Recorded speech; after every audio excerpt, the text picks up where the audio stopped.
Sandwood Bay in the far northwest of Sutherland lies in an area known as the Land of Mermaids. It's also the Land of Ghosts.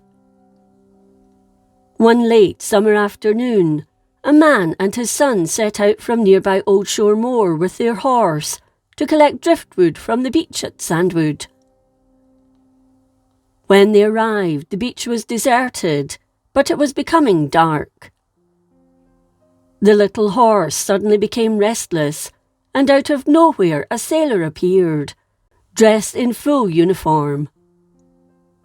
He had a sailor's cap on his head, weather-beaten clothing, and a tunic with brass buttons that they could easily count. He spoke to the crofter and told him to leave his property alone. They did as he asked, dropping the wood on the sands, and quickly led the little sheltie away. On Thursday, 8th August 1949, a group of fishermen also witnessed this strange apparition, as did the gillie of the Kinlochbervie Hotel, then known as the Garbet, as they rounded one of the sand dunes. He was dressed as a sailor and was walking along the ridge of a large sandy hill. They too noticed the brass buttons as they glinted in the sun, and noted he wore a sailor's cap. The gillie suggested to his friends that the man could be a poacher, so decided to approach him. When he returned to the fishing group, he was ashen. There had been no one there, no footprints in the sand, except for his own. Near Kinlochbervie is Balchrick, and in a small bothy there lived a man called Alexander Gunn.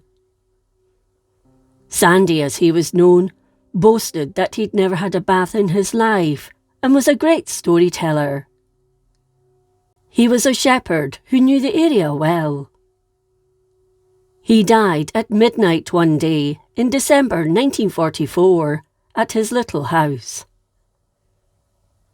It was said that at that very moment the cock crowed and the roof of his home seemed to be on fire, as it was seen by many in the surrounding area. A picture fell off his wall, and his alarm clock stopped at the exact time of his death. When his body was removed, nothing else was touched. It remained as he'd left it for many years after his death, and his ghost is still said to reside in the property, but is friendly.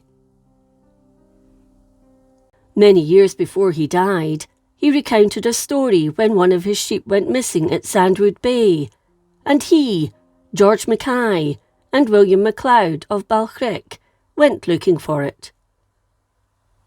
It was a lovely night with a full moon as they traipsed to the beach looking for the animal. They approached two large rocks that stand roughly in the middle of the beach and noticed some driftwood coming in on the tide. George Mackay suggested to Sandy that he catch one of the fine planks of wood. Just as Sandy set off, they noticed the outline of a man standing between the rocks. At first they mistakenly thought it was Donald MacDonald of nearby Poland, but as they approached, they saw it wasn't. This man was hairy with a large moustache and was unknown to them. Sandy jumped down from the rock and returned to his friends, where they stood rooted to the spot. The figure had an unearthly look about it. They watched him as he disappeared behind a rock. Around a fortnight later, an Irish vessel was wrecked off the bay, and the body of a crew member was washed ashore, landing between the same two rocks. Sandy and his friends recognised the man as the apparition they'd seen 2 weeks previously. Another sighting of a sailor took place in June 1953, when a group of visitors from Edinburgh were having a picnic on the beach and reported seeing a bearded sailor. They watched him for a few minutes before he simply disappeared. One last story Sandy told regarding Sandwood Bay concerned Sandwood Cottage, a little croft house abandoned many years before. He'd been busy with his sheep all day, and as it was getting late, he decided to stay in the cottage overnight. He made himself some tea, then retired for the night, bolting the front door. Just as he was about to fall asleep, he became aware of footsteps making their way from room to room.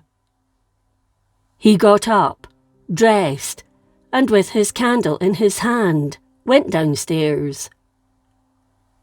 He found no evidence of anyone being there, but was convinced it was a ghost. A small piece of wood from the cottage's staircase ended up in Edinburgh, and the woman who received it claimed strange things happened in her flat. Crockery fell to the floor, and during the night she heard footsteps and knocks. Once she smelled alcohol and tobacco and caught the outline of a bearded sailor who shook the curtains violently before he disappeared. Over 300 years ago, a Polish ship was driven ashore in a storm at Sandwood. The survivors are said to have established Poland, but not all of them survived. One of them was drowned, and it was said he frequently knocked on a door, unaware that he was dead. People who opened the door to him were horrified by the sight before them. With the backdrop of a stormy sea, the sailor was headless. There is one final story associated with Sandwood. There is a disused fisherman's hut there, reputedly haunted. Many years ago, the crew of a fishing boat ended up beached at the bay. All of them walked back to their homes at Droman and Poland, leaving the 13th man with all their gear. One night, while he was baking oatcakes, he was startled by the sound of footsteps on shingle. Soon afterwards, the tall dark figure of a sailor made his way into the hut, muttering in Gaelic. He then attacked the fisherman. The fight went on until dawn, then suddenly the man simply disappeared into thin air. The fisherman was exhausted by this time and couldn't believe his eyes. Another fisherman, some time later, also reported the strange ghost, but he made the sign of the cross and the apparition left, walking towards the sea and disappearing. Alexander MacLeod of Shegra is said to have vouched for this story.